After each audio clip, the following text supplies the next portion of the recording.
Hi, friends. This is the spiritual part of the newsletter today. And right now, I just want to let you know if anybody discovers this video, we're waiting for the worst storm to ever hit the entire world that they forecasted. The Frankenstorm is coming up the coast, and since they've been keeping records, they've never seen anything like this. It's going to be horrible. New York City's going to be flooded, and electric could be out whole cities for weeks. But let's just see if that pans out. But today, I want to share some mysterious thoughts with you. Something that we discovered that's been interesting through history. It's only happened like 7 or 8 times. The solar and lunar eclipses, and this is fascinating. We always have solar and lunar eclipses. And you never know when they're going to happen, but I mean, science, they can figure out when they're going to happen every year, on what day they're going to happen. But now this is weird. 7 or 8 times over the last 2,000 years, they fell on the feasts of Israel, the Jewish feasts, which are God's feasts. Now there are 7 feasts: Passover, unleavened bread, first fruits, Pentecost, Feast of Trumpets, Rosh Hashanah, Yom Kippur, and Tabernacles. They're the feasts. And they happen every year, right about the same time. Every year, some in the spring, one near the summer, and 3 in the fall. But if we go back 2,000 years, crucifixion of Jesus. Remember, it got dark when he died on the day. It was on Passover, by the way, the day he died. He died on Passover. He died at 3 o'clock. Or he was dead by 3 o'clock. The lambs on Passover had to be dead by 3 o'clock, and Jesus was. And but anyway, everything got dark. There was an earthquake and all that. Well, there was on Passover that year, there were solar and lunar eclipses on Passover and on the fall feasts. And I'm not sure about the details on it. I think it was the year before and the year Jesus died on the cross. I'm not exactly sure on the details of that.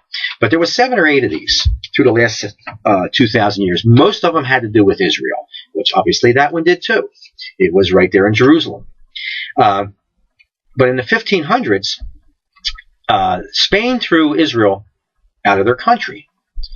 Now this is interesting. The next year, on the Feast of Passover, and on the fall feasts, there were lunar and solar eclipses. Now, what were the chances of that happening right on the feasts, just happening to do with Israel? Well, okay, just kind of take that with a grain of salt. Those things happen. Well, let's fast forward to a couple of the popular ones. In 1948, Israel became a nation. In 1949 and in 1950, there were solar and lunar eclipses on the Feast of Passover and on the fall feasts. I mean, we're talking about total eclipses here. Jesus said there would be signs in the sun, moon, and stars. Right as they became a nation. And then we'll fast forward to 1967. That was the year that Israel took back Jerusalem from the Arabs, that big war. Well, 1967, 1968, and 1969, there were solar and lunar eclipses that fell on Passover and on the fall feasts. So they fell on Passover and the fall feasts in 1967, 68, right, or 68, 69, right after they took back Jerusalem. 1949, 1950, right after they became a nation. The 1500 something, right after they were thrown out of Spain for those next 2 years, and several other times passed. I think it was a total like 7. Well, if you look at NASA and you go online and you find out that the list of solar and lunar eclipses over the next 100 years. Actually, I think they can actually go all the way to 2,500, the next 500 years. But they all fall on regular days for the next 500 years, with the exception of 2014 and 2015. They fall on Passover and the fall feasts in 2014 and in 2015. Now, generally, when these things happened, if you go through history, generally, most of the time, they fell the year after and the year after that, after the major thing happened. Remember that Israel took back Jerusalem. The next year, the lunar eclipses happened, and the year after that, they became a nation. The next year, the lunar eclipses happened. It was like they weren't a warning; they were after the fact. Well, at any rate, it's kind of makes it interesting. It's an interesting thought. If 2014 and 2015, these solar and lunar eclipses are going to happen on Passover and the fall feasts, the year before is 2013. What's going to happen in 2013? Having to do with Israel. What major event is going to happen?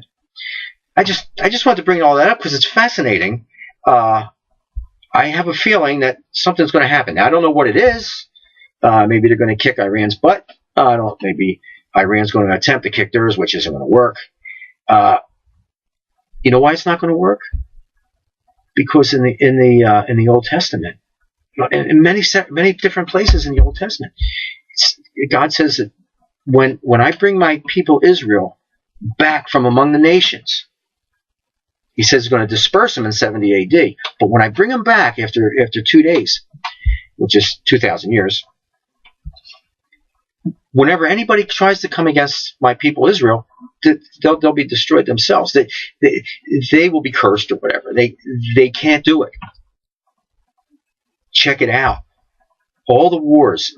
I think it was the day after, the week after they became a nation, they were attacked by Egypt or one of those nations, and they've been attacked many times, as you know, if you look at your history over the last 60 years.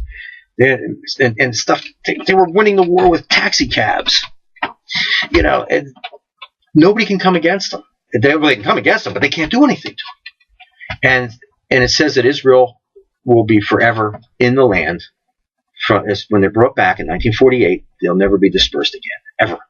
Jerusalem will remain the capital of Israel forever. And you can feel any way you want to feel about that. I mean, if some people hate the Jews, they say, no, I don't like that. Well, you can not like it, but that's the way it is. It's a fact. Try and change it. Go ahead, I challenge you. Try and change it. Jerusalem and Israel are there forever.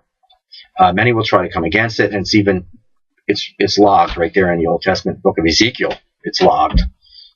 Right to the detail with the nations, Iran and Russia and Turkey, different nations coming against Israel. They're going to be pretty much destroyed. Not completely. Russia will fight another day about 1,000 years from now. But it's fascinating. But at any rate, this whole thing was about these lunar and solar eclipses, which is fascinating to me. Check it out. But I've gone a couple minutes over. I've tried to keep this to 5 minutes. But thanks for listening. See you next time.